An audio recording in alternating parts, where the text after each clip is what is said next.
Hello everyone, मैं हूं आपका फ्रेंड एडवोकेट हितेश चंद्रा और आज मैं आपके लिए एक बहुत ही इंपॉर्टेंट टॉपिक पे वीडियो लेकर के आया हूं। तो इस वीडियो को आप लगातार देखेंगे तो बहुत कुछ जान पाएंगे, बहुत कुछ समझ पाएंगे। दोस्तों, आज मैं सुप्रीम कोर्ट के एक बहुत ही खास जजमेंट को आप सभी के सामने लेकर के आया हूं। दोस्तों, ये जो जजमेंट है वो जब इस बारे में आप जानेंगे तो आपको बहुत सारी बातों का जानकारी जो है वो आपको होगी। दोस्तों, ये सुप्रीम कोर्ट ने बहुत ही खास जजमेंट दिया है और ये जजमेंट है जमीन विवाद को लेकर के। दोस्तों, आज जो इतने सारे जमीन विवाद हो रहे हैं उसका एक बहुत बड़ा कारण क्या होता है कि जब भी कोई व्यक्ति किसी व्यक्ति को जमीन बेचता है तो कई बार जमीन बेचने का उद्देश्य सिर्फ और सिर्फ बदला लेना होता है। अब आप सोचेंगे कि जमीन बेच करके बदला कैसे लिया जाता है। जानबूझ करके अपने परिवार के लोगों से दुश्मनी निकालने के लिए वो जमीन किसी अन्य व्यक्ति को बेच दी जाती है या किसी शरारती तत्व को बेच दी जाती है। कई लोग जब बेहद परेशान हो जाते हैं, आपने सुना होगा गांव में कि कई बार लोग गांव में कहते हैं कि हम जमीन किसी को भी बेच देंगे लेकिन अपने परिवार के व्यक्ति को नहीं देंगे, और इस तरह से विवाद जो है वो स्टार्ट हो जाता है और वो चलता चलता है। तो दोस्तों, सुप्रीम कोर्ट ने इसी तरह के विवाद को लेकर के एक बहुत ही महत्वपूर्ण जो है वो जजमेंट दिया है, जिसे जानना आप सभी को बेहद जरूरी है।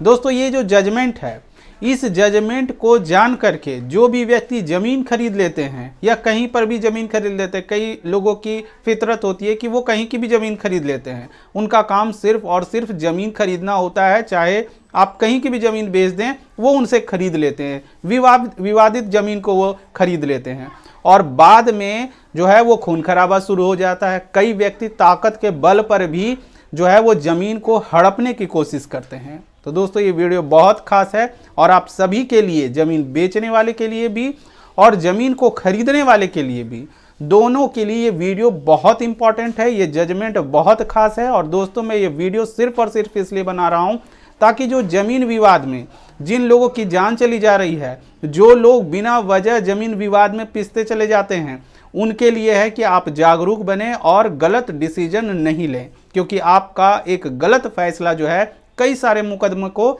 जो है वो जन्म देता है। सबसे पहले सुप्रीम कोर्ट ने क्या कहा? सुप्रीम कोर्ट ने ये कहा कि अब कोई भी व्यक्ति किसी की जो पैतृक संपत्ति होगा उसे आप किसी अन्य व्यक्ति को नहीं बेच सकेंगे। अब ये ऐसा सुप्रीम कोर्ट ने क्यों कहा है वो भी आपको मैं बताऊंगा। दोस्तों, ये वीडियो बहुत खास है, इसलिए आप इसे ध्यान से देखेंगे और समझने की कोशिश करेंगे। सुप्रीम कोर्ट ने ऐसा इसलिए कहा कि पैतृक संपत्ति जो होती है उसे किसी अन्य व्यक्ति कौन है? अन्य व्यक्ति वह व्यक्ति है जो उस परिवार का हिस्सा नहीं है। कई बार ऐसा होता है कि जब भी ज़मीन विवाद होता है, ज़मीन खरीदने वाला जो होता है वो उसे लगता है कि हमें यहाँ ज़्यादा बेनिफिट मिल रहा है, तो वो बिना सोचे समझे उस ज़मीन को खरीद लेते हैं। कई बार तो ऐसा हो जाता है कि पैतृक संपत्ति में बंटवारा नहीं हुआ है, लेकिन एक भाई जो गांव में रह रहे हैं वो सारी ज़मीन को उन्होंने बेच दिया है, या एक भाई जो है वो पढ़े लिखे नहीं हैं, जो व्यक्ति पढ़ा लिखा था या ज़्यादा समझदार था उसने सारी प्रॉपर्टी को बेच दी, बाकी को पता नहीं है, और जब उन्हें पता चलता है तो मुकदमा दर्ज हो जाता है। तो दोस्तों, ये वीडियो बहुत खास है और इसमें ये सुप्रीम कोर्ट ने कहा है, ऐसा क्यों कहा है वो आप जान जाएं। तो आपको ज़मीन विवाद को समझने से पहले आपको समझना पड़ेगा हिंदू उत्तराधिकार अधिनियम का एक सेक्शन है, सेक्शन 22। ये बहुत खास है। तो सेक्शन 22 में क्या कहा गया है? सेक्शन 22 में ये कहा गया है कि कोई भी व्यक्ति कोई भी पैतृक संपत्ति को अगर कोई व्यक्ति बेचना चाहता है तो उसे पहले अपने उत्तराधिकारों यानी उनके जो भी रिश्तेदार होंगे उनसे आपको पहले पूछ लेना होगा। अगर वो उसे लेने में इंटरेस्टेड हैं, अगर वो लेना चाहते हैं, तो पहला अधिकार उनका बनता है कि वो उस ज़मीन को लें। अगर वो कहते कि नहीं, हमें इस ज़मीन को नहीं लेना है, हमें ये ज़मीन नहीं चाहिए, तब आप किसी अन्य व्यक्ति को बेच सकते हैं, यानी उससे आपको सहमति लेनी जरूरी होगी। अब आप सभी जानते हैं कि सुप्रीम कोर्ट ने ऐसा कह दिया, तो सुप्रीम कोर्ट ने ऐसा कोई नया नहीं कहा है। ये हिंदू उत्तराधिकार अधिनियम जो सेक्शन 22 जो है वो बहुत पहले से बना हुआ है, इसे सिर्फ दोहराया गया है, लेकिन आज भी लोग इस बात को नहीं जानते हैं। आपने देखा होगा कि कई जगहों पर ये जो जमीन का विवाद होता है वो सिर्फ और सिर्फ इस कारण होता है कि परिवार के व्यक्ति जो हैं किसी थर्ड पर्सन को, किसी अन्य व्यक्ति को, किसी अन्य जाति को वो जमीन बेच देते हैं और इससे जो है परिवार जो है वो टूटते चले जाते हैं। सुप्रीम कोर्ट ने कहा कि इस सेक्शन का उद्देश्य ये है कि जो भी कृषि योग्य भूमि है वो कृषि योग्य भूमि किसी अन्य व्यक्ति को ना जाए। वो व्यक्ति जो है उसे खरीदने वाला है उसे भी ये सोचना होगा, जानना होगा जमीन खरीदने वाले को कि जो भी पैतृक संपत्ति है अगर उसके रिश्तेदार वहाँ पे मौजूद हैं, वो उस जमीन को लेना चाहते हैं तो पहले हक उनका बनता है। अगर वो अपनी सहमति देते हैं कि नहीं इस ज़मीन को बेच दो, ये ज़मीन हमें नहीं चाहिए, तब आप उस ज़मीन को खरीद सकेंगे। लेकिन अगर आप ऐसा नहीं करते हैं और बिना सोचे समझे उस तरह की ज़मीन को अगर आप खरीदते हैं तो फिर आप भी विवाद में फंस जाएंगे। दोस्तों, सुप्रीम कोर्ट ने किस के मामले में ऐसा कहा तो हिमाचल प्रदेश में ये मुकदमा दायर हुआ। हिमाचल प्रदेश में जब मुकदमा दायर हुआ, एक व्यक्ति जो बिना वसीयत बनाए उनकी मृत्यु हो जाती है, तो मैं आपको बता रहा हूँ कि कोई भी व्यक्ति जिसकी मृत्यु हो जाती है और जिन्होंने अपने प्रॉपर्टी को लेकर के कोई भी वसीयत नहीं की है और उनकी जो पैतृक संपत्ति होती है उस संपत्ति को उनके दो बेटे, एक तो नाम नाथू था और दूसरा का नाम संतोष था, संतोष उस जमीन को किसी अन्य व्यक्ति को उन्होंने उसे बेच दिया। अब किसी अन्य व्यक्ति को जब संतोष ने बेच दिया तो उसके जो भाई थे नाथू, उन्होंने कहा कि इस संपत्ति पे पहले हमारा अधिकार बनता है तो हमें ये ज़मीन चाहिए थी। तो उन्होंने क्या किया, मुकदमा दर्ज कर दिया। और मुकदमा जब दर्ज हुआ हिमाचल प्रदेश में तो हिमाचल प्रदेश में सिविल कोर्ट ने ये निर्णय दिया कि हिंदू उत्तराधिकार अधिनियम के सेक्शन 22 के तहत जो है नाथू जो है वो उनके रिश्तेदार था और इसके लिए उसे ज़मीन जो है उसे पहले मिलनी चाहिए थे। वो उस ज़मीन को खरीदना चाहता था, लेकिन संतोष ने क्या किया, ये ज़मीन किसी अन्य व्यक्ति को बेच दी। ये मुकदमा सिविल कोर्ट में जो आया वो किसके पक्ष में आया, नाथू के पक्ष में आया, संतोष के पक्ष में नहीं गया ये ज़मीन, ये फैसला नहीं गया। उसके बाद संतोष कहाँ चला गया, नाथू और संतोष कहाँ चले गए, हाई कोर्ट। हाई कोर्ट में भी जो जजमेंट आया वो नाथू के पक्ष में ही आया क्योंकि कृषि योग्य भूमि थी और उस कृषि योग्य भूमि को नाथू से बिना पूछे हुए संतोष ने किसी अन्य व्यक्ति को बेच दिया था। ये मामला हाई कोर्ट से उठ करके चला गया सुप्रीम कोर्ट में और सुप्रीम कोर्ट ने भी सिविल कोर्ट के ही जजमेंट को सही माना और कहा कि ये सुप्रीम कोर्ट का भी ये उद्देश्य है कि परिवार की भूमि परिवार में ही रहे, किसी अन्य व्यक्ति के यहाँ जो है वो नहीं जाए।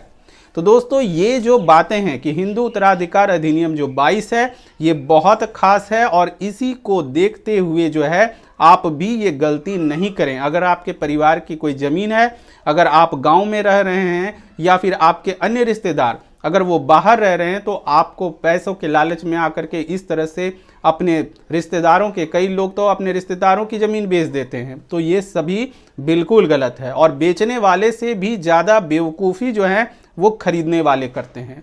अगर कोई भी व्यक्ति जो ऐसा खरीदार है वो बिना वजह पैसे दे करके वो मुकदमे में फंसेगा और वो कोर्ट के चक्कर लगाएगा, यानी कि उसका पैसा भी जाएगा, समय भी जाएगा और जो मुकदमे में जो पैसा खर्च होगा वो तो अलग से होगा। तो इस तरह की ज़मीन को कभी भी अगर आप ज़मीन खरीदने वाले हैं तो आपको जो व्यक्ति ज़मीन बेच रहा है आप उनसे उसकी वंशावली ज़रूर मांग लें और उनसे देखें कि उनके रिश्तेदार कौन कौन हैं। कई बार बेचने वाले को कानून की जानकारी नहीं होती है, लेकिन जब उनके बाद के रिश्तेदारों को पता चलता है कि नहीं भाई हमारी ज़मीन बेच दी, हमसे बिना पूछे ज़मीन बेच दिया, ये तो हमारी पैतृक संपत्ति थी, इन्होंने कैसे बेच दिया, हमसे बिना पूछे हमारे आगे की ज़मीन बेच दी, या हमारी खेती की ज़मीन बेच दी इन्होंने, या फिर कई बार प्रतिष्ठा को लेकर के कि हम इस जाति के हैं तो दूसरी जाति के लोग यहाँ आकर के कैसे रहेंगे। तो इस तरह की बातों को लेकर के मुकदमा दर्ज हो जाता है और ये मुकदमा खून खराबे तक पहुँच जाता है। तो इसलिए जो भी व्यक्ति आप अगर ज़मीन को खरीद रहे हैं तो आपको सावधान होना है और बिना वंशावली चेक किए, बिना वंशावली को देखे इस तरह की पैतृक संपत्ति को बिल्कुल भी नहीं खरीदें, खास करके तब जब उनका बंटवारा नहीं हुआ है। अगर उनके ज़मीन का बंटवारा हो चुका है तब आप उस ज़मीन को खरीद सकते हैं, लेकिन बिना बंटवारे जो भी पैतृक संपत्ति जिसका बंटवारा नहीं हुआ है तो आप जो खरीदने वाले हैं उस तरह की संपत्ति से आप दूर रहें। ये मेरी सलाह है। अगर आपकी मर्जी है कि आप कोर्ट में मुकदमा लड़ने को तैयार हैं, आपके बहुत पास जो है पैसा और समय जो है बहुत अधिक मात्रा में है, तो ये आपकी मर्जी है। लेकिन ये जो मैं बातें बता रहा हूँ, ये जो मुकदमे दर्ज हो रहे हैं, आए दिन जो है खून खराबा होता है, लोगों की जान चली जाती है ज़मीन विवाद में, तो ये जो सुप्रीम कोर्ट का जो जजमेंट आया है, इसे आप गूगल पे आराम से सर्च कर सकते हैं। नाथू और संतोष जैसे ही लिखेंगे, या फिर आप हिमाचल प्रदेश का लेटेस्ट जजमेंट आप लिखेंगे, आपको गूगल में ये आसानी से मिल जाएगी और आप इसे पढ़ करके समझ सकेंगे। तो इसलिए हिंदू उत्तराधिकार अधिनियम का सेक्शन 22 जो है ये बहुत खास है और ये बताता है कि अगर आपको ज़मीन बेचना है, पैतृक संपत्ति को आप बेच रहे हैं, तो पहले आपको अपने रिश्तेदारों को प्राथमिकता देनी होगी, उनसे सहमति आपको लेनी होगी। अगर वो ऑब्जेक्शन करते हैं तो आप जो है किसी अन्य व्यक्ति को, किसी तीसरे पक्ष को आप ज़मीन नहीं बेच पाएंगे। अगर आप बेचते हैं तो फिर आप मुकदमा लड़ने के लिए या फिर आपके बच्चे मुकदमा लड़ने को हमेशा तैयार रहें। तो दोस्तों, ये थी मेरी छोटी सी वीडियो। अगर ये वीडियो आपको पसंद आई हो तो इस वीडियो को लाइक, कमेंट और अधिक से अधिक शेयर करें, ताकि लोग ज़मीन विवाद में खून खराबा जो है ना हो पाए। तो वीडियो अच्छी लगी हो तो थैंक यू। जय हिंद, जय भारत।